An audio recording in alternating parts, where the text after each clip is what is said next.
Graça e paz, meus irmãos. Vamos abrir a palavra do Senhor em Gênesis 22, versículo de número 7.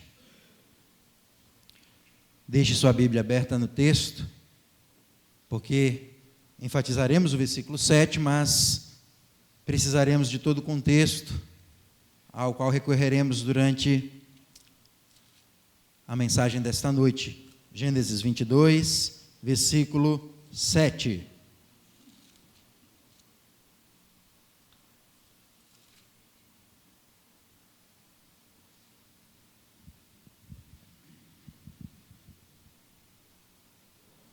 E a Escritura diz assim: quando Isaque disse a Abraão, seu pai, meu pai, respondeu Abraão, eis-me aqui, meu filho.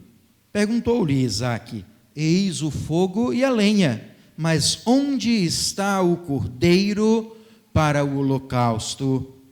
Amém. Vamos orar. Pai bendito, lemos a tua palavra e pedimos que o Senhor, que a inspirou pelo Espírito Santo, fale ao nosso coração neste momento. Ilumina o teu povo, abre as mentes, os corações, que este seja um momento santo em que dos céus ouçamos, Senhor, a tua voz, de forma retumbante e poderosa, rasgando os nossos corações e nos transformando. Nós oramos em nome de Jesus. Amém.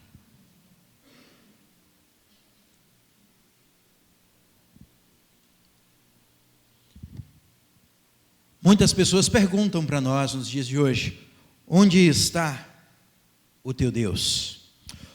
Onde está Deus na hora da doença? Onde está Deus na hora das dores? Onde está Deus na hora das perdas, das tragédias, das desilusões? Onde está Deus na hora das desilusões, nas horas mais amargas da vida? As pessoas ficam em suas dores e então olham para os seus problemas, perdem a esperança e então dizem: onde está Deus?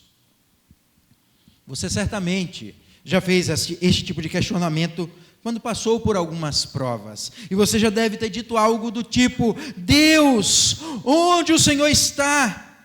Ou algo do tipo: Jesus prometeu estar comigo sempre, mas agora que eu estou sofrendo, que eu estou passando por um momento difícil, onde o Senhor Jesus está? E você talvez pergunte ainda: se Jesus é o Cordeiro de Deus, por que eu ainda continuo carregando o peso do meu pecado sobre os meus ombros? Por que eu ainda sinto uma culpa tão pesada? Por que eu ainda carrego um peso tão difícil que ninguém pode carregar? Se Jesus é o Cordeiro de Deus, por que este fardo parece que não foi arrancado dos meus ombros ainda? Onde está Deus? Onde está o onipresente? Onde está aquele que é chamado de Emanuel, o Deus conosco, o Deus presente? Onde está o Espírito Santo, que é o nosso outro consolador, conforme as palavras de Jesus? E no momento de prova, que foi uma prova para Abraão, mas que estava acompanhado de seu filho, que não era mais um menininho, bebezinho de colo, era um rapaz em plena consciência, no meio de uma prova difícil para o pai. O menino olha para o pai e pergunta: meu pai, onde está o cordeiro? E como Isaque perguntou para o seu pai, nós perguntamos a Deus muitas vezes, na hora da luta, da dor, do desespero, da angústia: Deus, onde está o cordeiro? Você não está só, mas pensa que está só. Você não está sem consolo, sem conforto, mas pensa que está sem os mesmos. Você não está caminhando sozinho, mas tem horas que parece que está sozinho. Parece que o céu vai cair sobre os teus ombros. Parece que o mundo vai desabar sobre você.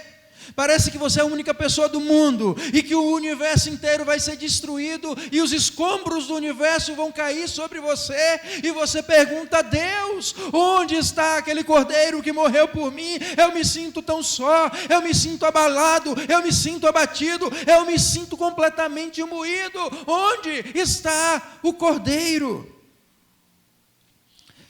Essa frase de Isaac tem que ser entendida dentro do seu contexto, num contexto mais amplo. E ela tem um sentido, porque ela vem dentro da prova a qual Deus submeteu Abraão. Abraão tinha passado por outras provas, aprovado em muitas, reprovado em outras, e essa agora talvez seja a grande prova. Deus pede o seu filho, e Deus pede o seu filho de uma forma tremendamente intensa, mexendo com as emoções, rasgando a alma de Abraão. E Deus diz, lá no versículo 2, toma teu filho. E Deus entra mais profundo no peito daquele homem e diz, teu único filho. E Deus chama pelo nome e diz, é Isaque, a quem você ama. E vai-te à terra de Moriá, e oferece-o ali em holocausto, sobre um dos montes que eu te mostrarei.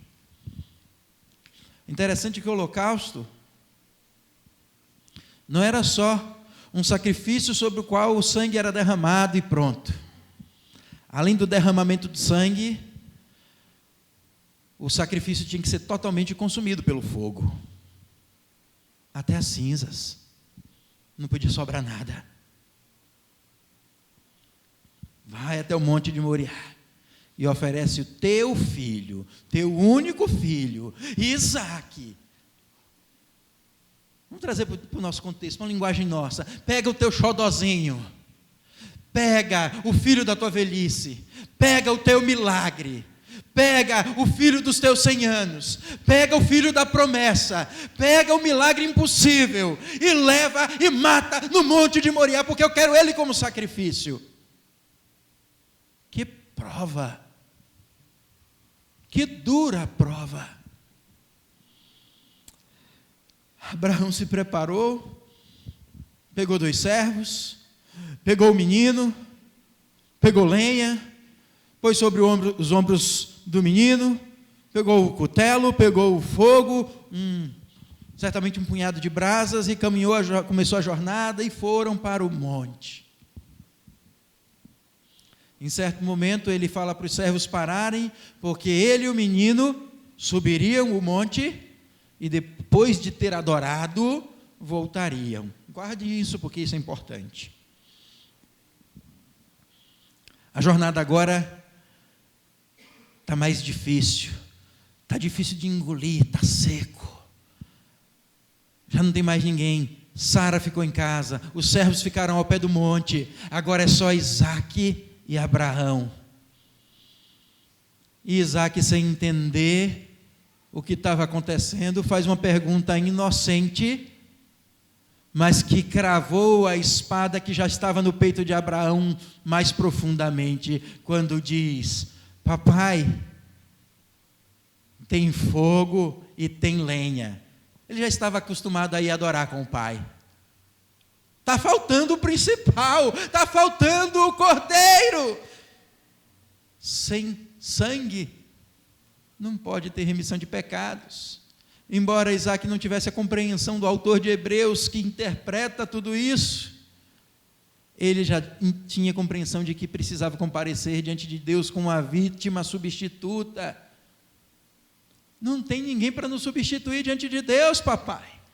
Como nós vamos comparecer diante de Deus sem um substituto?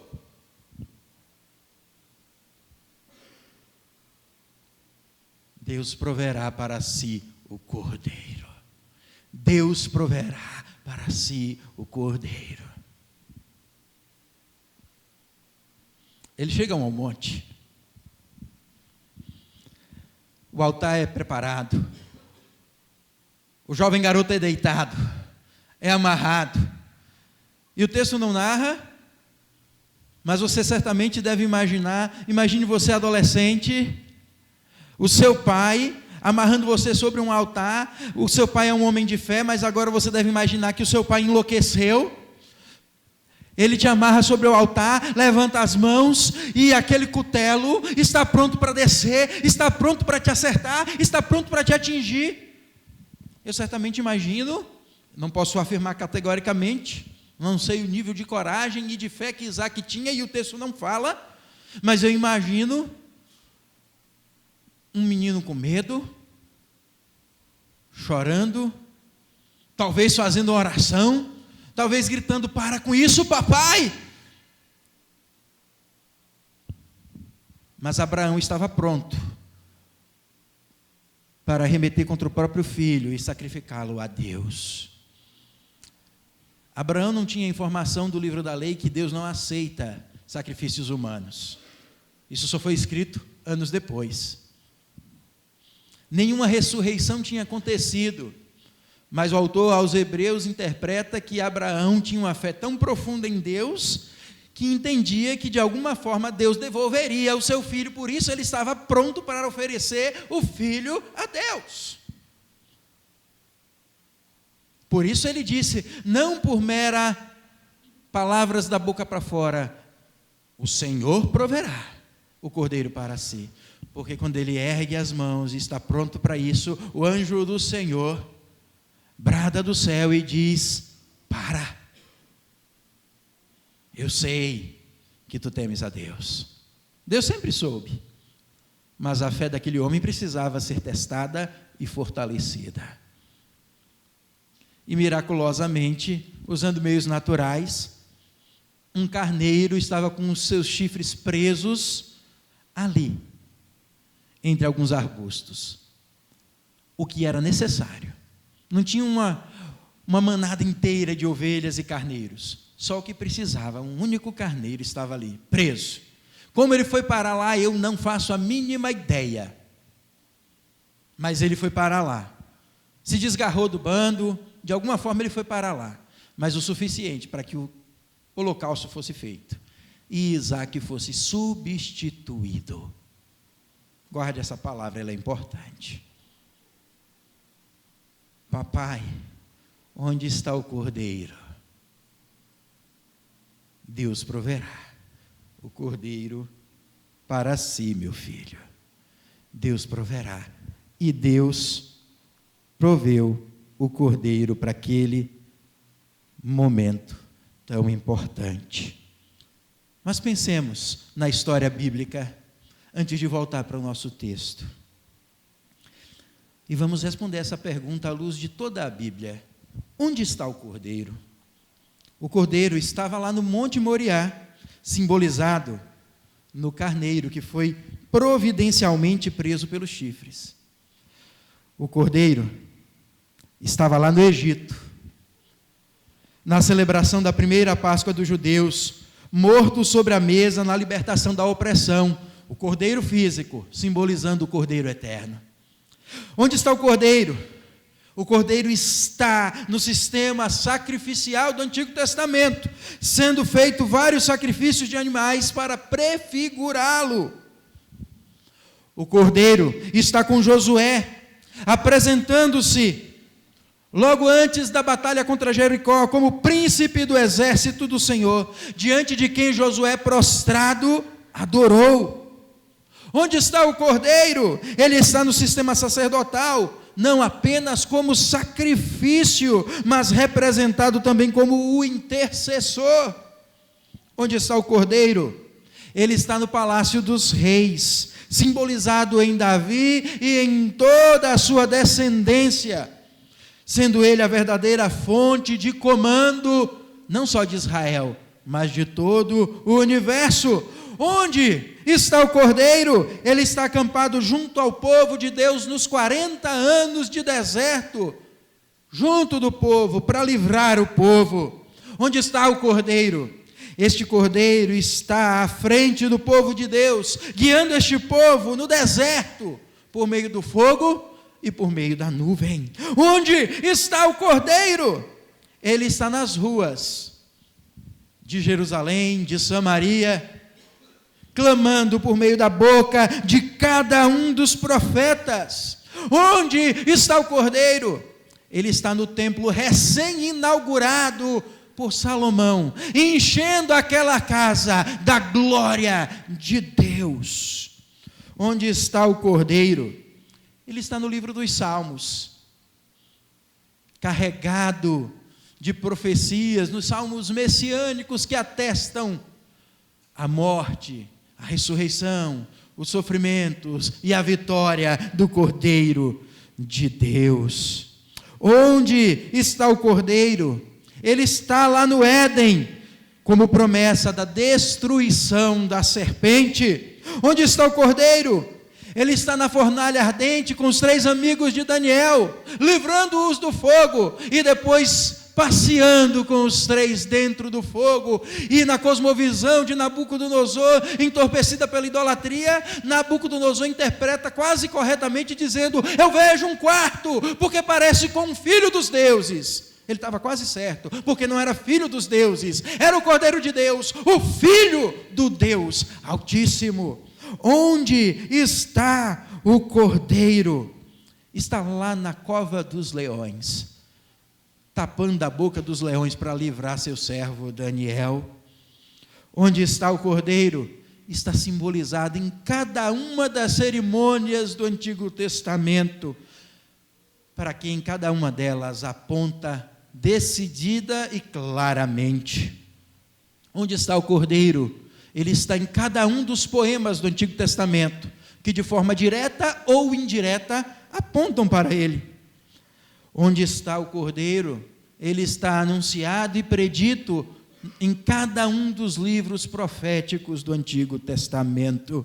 Onde está o Cordeiro? Ele está no quarto de Ciro, rei da Pérsia, inclinando o coração daquele rei ímpio para libertar os judeus por meio de um decreto dizendo: vocês podem voltar para casa.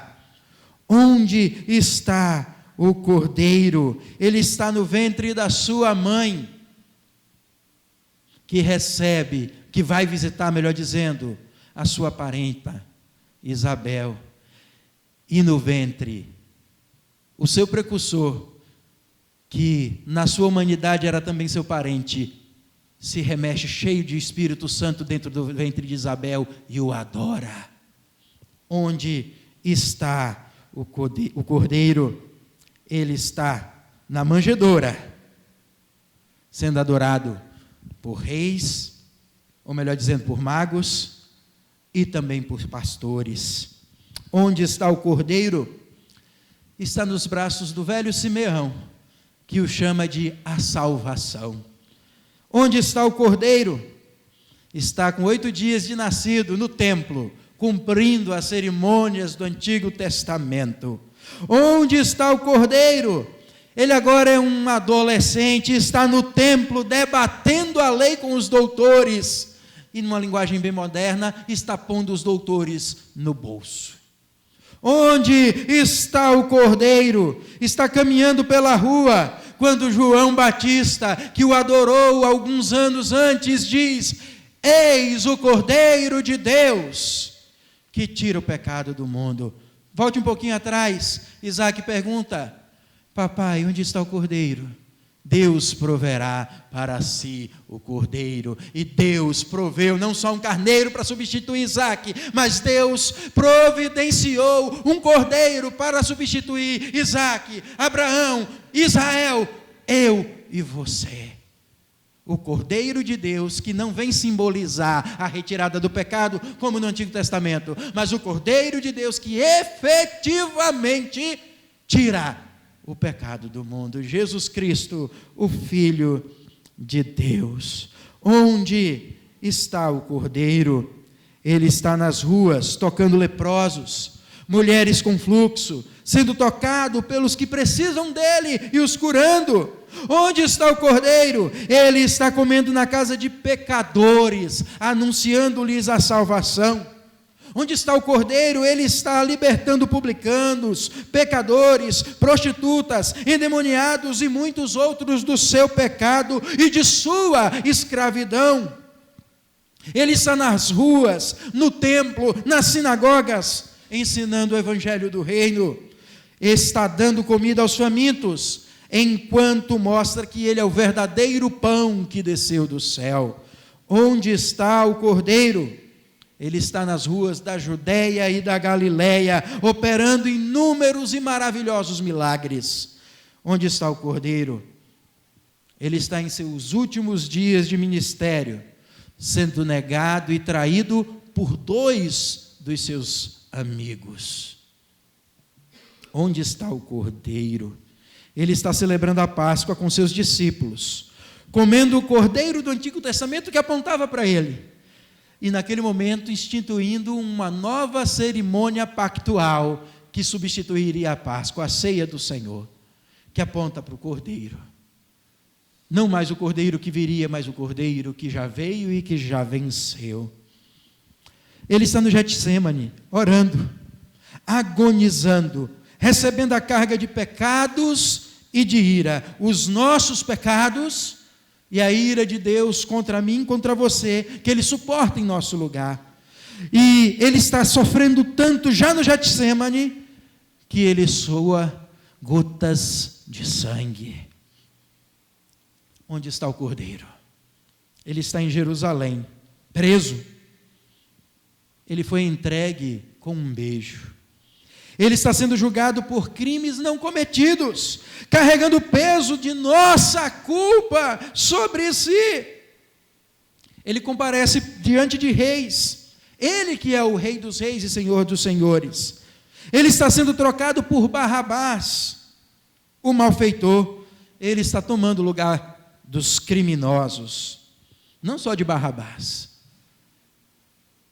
num grave e falso julgamento, mas ele está tomando o lugar de você, o teu lugar, o meu lugar, grandes criminosos contra a lei de Deus, e nos substituindo. Um substituto era necessário. Isaac já tinha compreensão lá no passado disso. Onde está o Cordeiro, papai? O Cordeiro está indo para a cruz, para o último altar da história, onde não o fogo carregado por Abraão seria derramado, onde não Abraão iria erguer o cutelo, mas onde Deus Pai iria derramar a sua santa ira para consumir o seu Filho precioso no meu e no teu lugar. Ele está morto como verdadeiro Cordeiro de Deus. Ele está no sepulcro, experimentando o momento pós-morte, seu corpo no sepulcro e sua alma recebendo a ira de Deus. Onde está o Cordeiro? Ele está vivo porque ressuscitou ao 3º dia e passa 40 dias dando instruções aos seus servos. Ele está agora nos céus, para onde subiu e de onde há de vir para julgar vivos e mortos. Ele está entre nós por meio do seu Santo Espírito, que Ele enviou como o outro Consolador, o presente que Ele enviou. Onde está o Cordeiro? Agora Ele é Cordeiro e é também leão, é advogado e juiz. O servo sofredor de Yahvé agora é o Rei dos reis. Ele está sentado no trono, governando soberanamente. Voltemos para Gênesis 22, 7. O texto diz: quando Isaque disse a Abraão, seu pai: meu pai, respondeu Abraão: eis-me aqui, meu filho. Perguntou-lhe Isaque: eis o fogo e a lenha, mas onde está o cordeiro para o holocausto? Tem 2 respostas. A resposta de Abraão está no versículo 8. Deus proverá para si, meu filho, o cordeiro para o holocausto. E seguiam ambos juntos. A resposta de Abraão contém 2 informações importantes. A primeira informação é provisão. Deus vai providenciar. A fé em Deus deve ser uma fé que confia que Deus vai providenciar o necessário para aquilo que Ele próprio quer. E o texto tem algo muito grande, tem Cristo. A maior providência de Deus na história é o seu próprio Filho, Jesus Cristo. Provavelmente Abraão não estava pensando no futuro. Ele estava falando só da provisão para aquele momento, mas ele estava sendo guiado pelo Espírito Santo para falar sobre o futuro. Sem o saber, ele estava anunciando Cristo. Deus proverá para si o cordeiro. E Deus providenciou um carneirinho para aquele momento, e o cordeiro para a salvação dele próprio, de seu filho Isaque, do seu neto Jacó, dos seus descendentes e todos os filhos da fé. Cristo já estava sendo aqui anunciado, e ele é a maior provisão da história.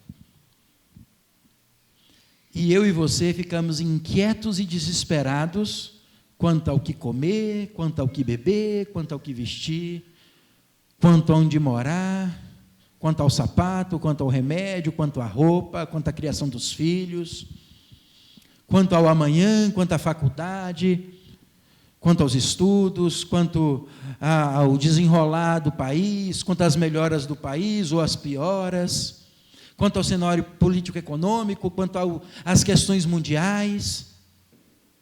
Deus já providenciou o principal, o melhor, o maior, a maior obra da providência, a restauração dos seus escolhidos. Deus providenciou Jesus Cristo, o Cordeiro de Deus, que tira o pecado do mundo, para tirar o teu pecado, para te dar um céu, para te dar uma nova terra.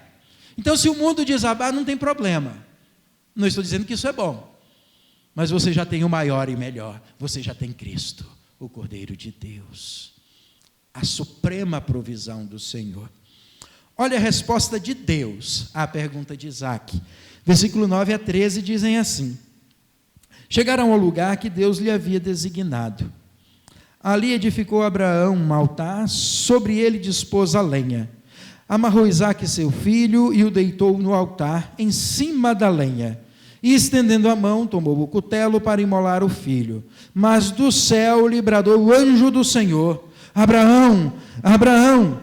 Ele respondeu: eis-me aqui. Então lhe disse: não estendas a mão sobre o rapaz, e nada lhe faças, pois agora sei que temes a Deus, porquanto não me negaste o filho, o teu único filho. Tendo Abraão erguido os olhos, viu atrás de si um carneiro preso pelos chifres entre os arbustos. Tomou Abraão o carneiro e o ofereceu em holocausto em lugar do seu filho. Deus nos submete a provas. Deus nos submete a muitas provas. E como diz Tiago na sua carta, tenha isso como motivo de alegria. É para você amadurecer, para você chegar ao nível de integralidade da fé, para ser um crente maduro. Tenha isso como motivo de alegria. Por outro lado, também leve em consideração o que diz Paulo aos Coríntios. Deus não dá uma prova maior do que podemos suportar, e Ele dá junto com a prova o livramento. Eis aqui a ilustração do que Paulo diz. Qual era a prova? Entregue teu filho. Qual foi o livramento? Está aqui um carneirinho. Não precisa matar teu filho. Ninguém fala em si: olha, Deus me revelou em sonho que eu tenho que matar meu filho, porque já na lei de Moisés, Deus revelou que Deus não aceita sacrifícios humanos. Esse teste foi para Abraão, não vai ser um teste para você. Você tem que entregar teu filho, consagrando-o a Deus por meio do batismo e educando-o no temor de Deus, orando com ele, por ele, ensinando as escrituras, trazendo aos cultos, à escola dominical, sendo exemplo de cristão para ele, discipulando o teu filho e sendo um exemplo mais fácil de seguir a Cristo para ele.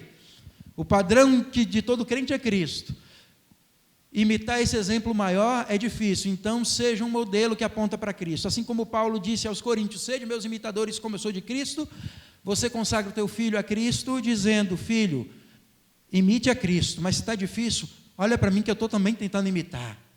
Me copia, porque eu estou imitando Jesus, agora me copia. Difícil, né? Mas é assim que consagra filho. Essa é a tua prova de hoje. Deus vai prover o livramento. Deus vai te capacitar. Cria teu filho no temor de Deus. Consagra teu filho a Deus. Traz teu filho para o culto. Traz teu filho para a igreja. Ensina a Bíblia em casa, de dia e de noite. ao sentar, ao levantar e andando pelo caminho. É assim que se consagra filhos. Não precisa mais montar altar para matar menino, não. Essa prova foi só para Abraão. A tua prova vai ser diferente. Mas o Deus que esteve com Abraão é o Deus que está contigo. O cordeiro que libertou Abraão é o cordeiro que te liberta. O Senhor do universo.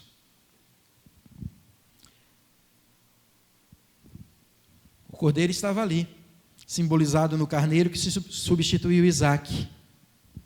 E é interessante que ali no Monte da Provisão, Deus providenciou um carneiro. E que paralelo interessante. Muitos milênios depois, no Monte da Caveira, lá no Calvário, Deus providenciou a tua libertação. Por meio de um outro cordeiro, o cordeiro de Deus que tira o pecado do mundo. Vamos entender o texto dentro do contexto maior. Vamos ver o paralelo de Abraão. Deus pede para Abraão algo grande. E você talvez diga assim: Deus está sendo injusto com Abraão, Deus está pedindo uma coisa muito grande, isso é impossível. Se eu estivesse no lugar de Abraão, eu ficaria louco.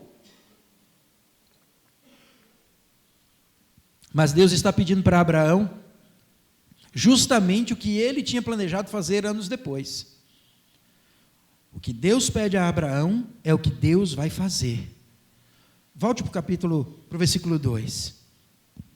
Toma teu filho, teu único filho, Isaque, a quem amas, e vai-te à terra de Moriá, e oferece-o ali em holocausto, sobre um dos montes que eu te mostrarei. Deus, o Pai, chama Jesus de meu filho amado em quem me comprazo. E o que Deus fez?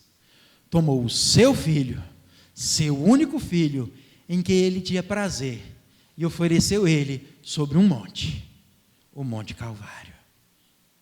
Deus não pediu nada demais para Abraão, ele pediu o que ele fez, só que ele impediu Abraão de fazer, mas ele mesmo fez, deu seu único filho, Jesus Cristo, a quem ele amava profundamente, o Deus de Deus, luz de luz, o único e verdadeiro Deus, foi dado no Calvário, por mim e por ti, o unigênito de Deus.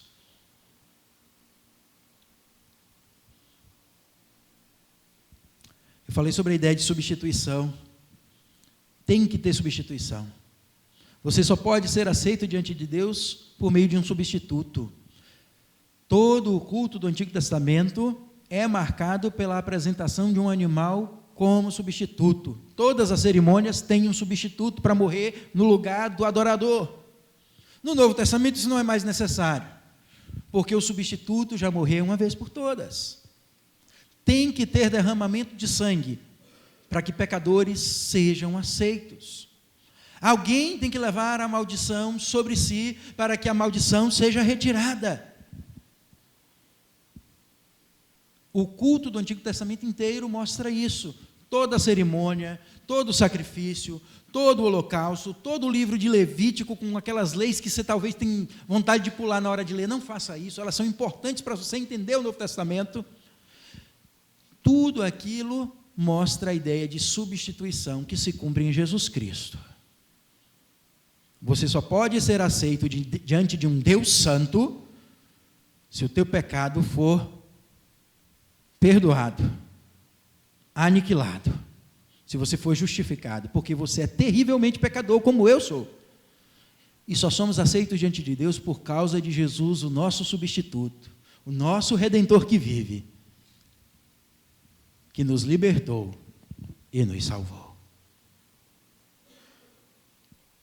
Pense em provisão e providência. Olha o versículo 8 e o versículo 4. O 8 fala, 14, desculpa. O 8 fala, é a fala de Abraão, Deus proverá. E o 14, depois que tudo ocorre, Abraão dá um nome para aquele lugar. E desse jeito ele acaba criando um novo nome até para o próprio Deus. E ele diz o seguinte: pôs Abraão por nome aquele lugar, o Senhor proverá. Daí dizer-se até o dia de hoje, no monte do Senhor se proverá. O termo que é usado aqui, o Senhor proverá, no texto original é Iavé Jirê.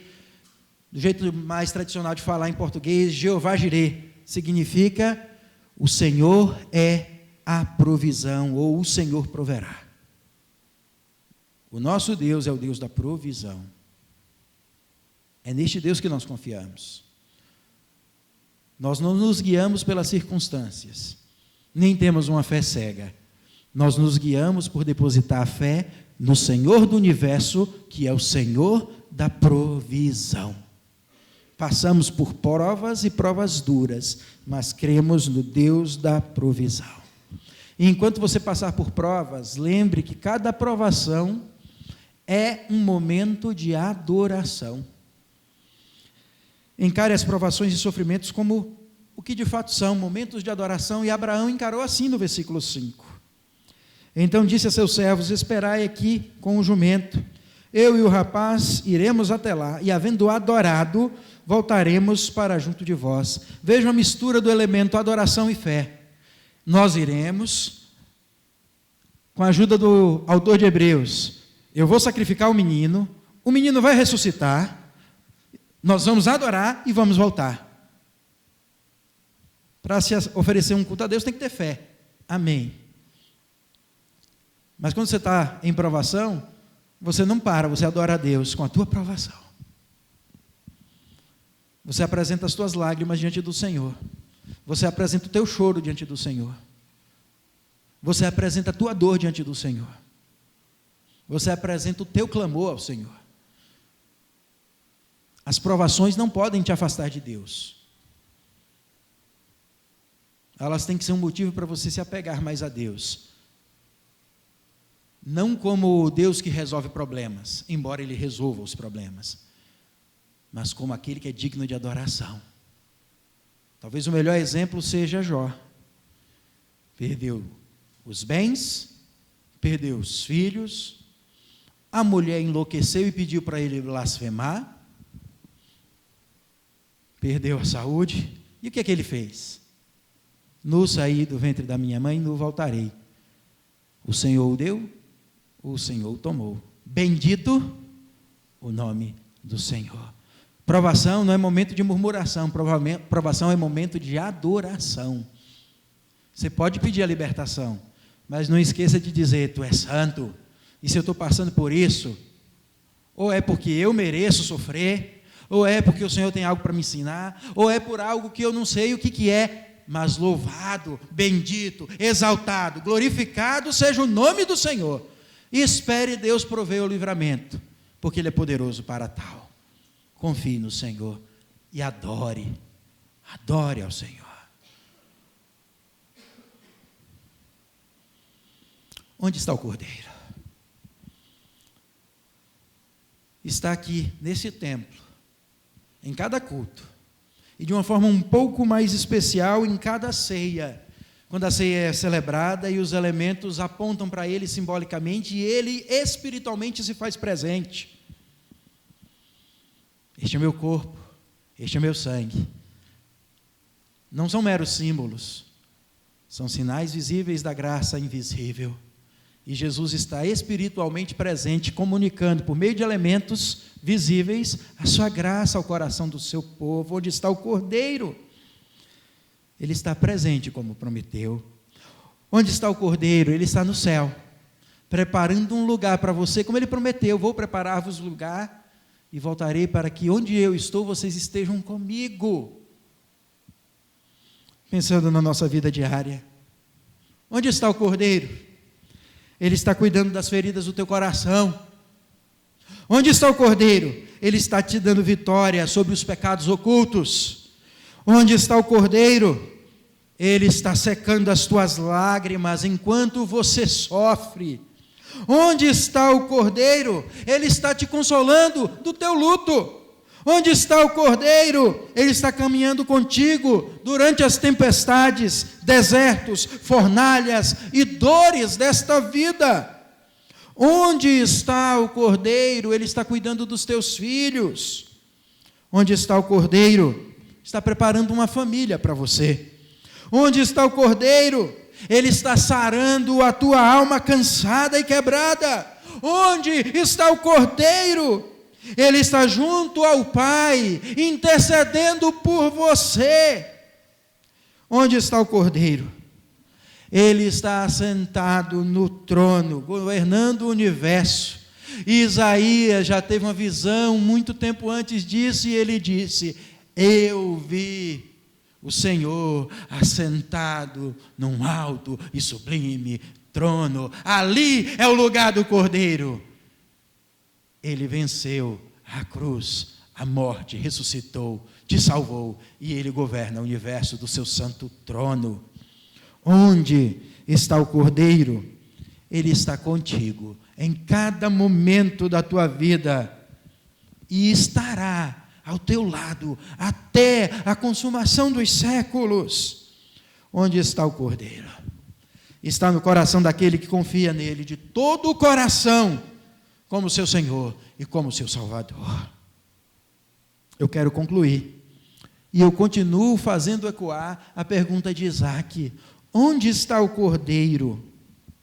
Ele está aqui nesta casa, e ele requer que você se curve diante dele em adoração e em gratidão. Mas eu pergunto ainda, em tua vida, em teu coração, na tua atitude prática, no teu viver, na tua adoração, no centro da tua vida, que lugar ocupa o Cordeiro? Você que tem fugido da presença de Deus, saiba que o Cordeiro morreu para te reconciliar com Deus. Então pare de fugir da presença de Deus, se renda aos pés do Cordeiro que perdoa, antes que ele volte segunda vez e ruja como um leão que julga e que condena. Corra até o Cordeiro Jesus Cristo e seja reconciliado com Deus. No último dia vai ser tarde, porque ele vem para julgar os vivos e os mortos. Meu querido irmão, pare de viver nas tuas próprias forças. Lembre que em cada provação, Deus provê o livramento. Encare as provas como ato de adoração. E lembre que você não está só. Porque, pergunto mais uma vez, onde está o Cordeiro? Ele está contigo hoje e eternamente. Amém. Que Deus vos abençoe. Devolvo a palavra ao pastor Micaías.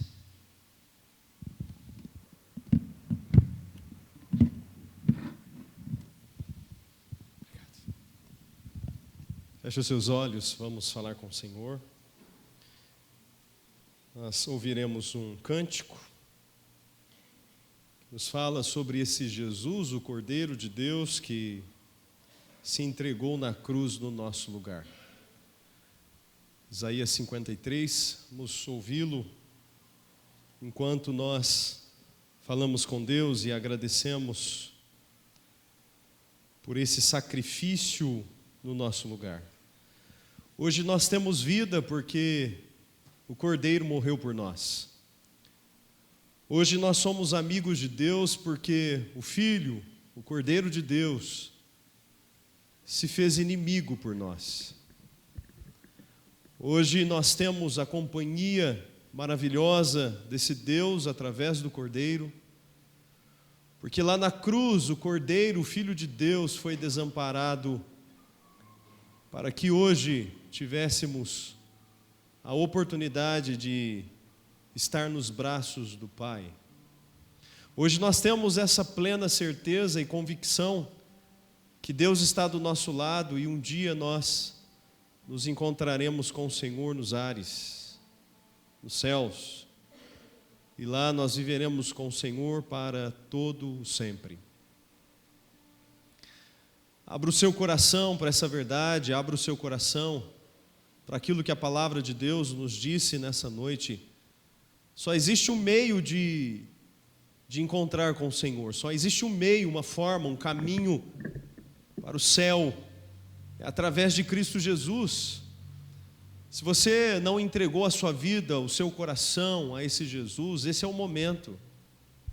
Esse é o momento onde você pode entregar o seu coração, e quando nós fazemos isso, nós temos a plena certeza, a paz no nosso coração, que se morrermos hoje, se faltar-nos o fôlego de vida hoje, nós estaremos com o Senhor. Só existe esse caminho que é Jesus Cristo, porque Ele disse: eu sou o caminho, a verdade e a vida. Então ouça a voz desse Deus que te ama, e entregue o seu coração a esse Jesus Cristo, Senhor, Rei dos Reis, aquele que morreu no nosso lugar. Fiquemos em pé, nós vamos agradecê-lo. Hoje nós temos essa paz no nosso coração, e a ideia bíblica não é a paz que não existe problemas, dificuldades, não é essa paz. A paz que nós temos no relato bíblico é essa paz que nós temos com Deus. Sem Jesus Cristo, nós éramos inimigos de Deus. Então não existe descanso sem Jesus. Não existe paz sem Jesus. Só existe paz e descanso através de Cristo. E nós temos essa paz. Hoje nós podemos descansar nessa paz, porque alguém sofreu no nosso lugar, alguém nos substituiu, e toda a ira, como ouvimos aqui, através da palavra, através desse cântico, toda a ira de Deus foi derramada sobre o seu Filho, para que tivéssemos esse livre acesso ao nosso Deus.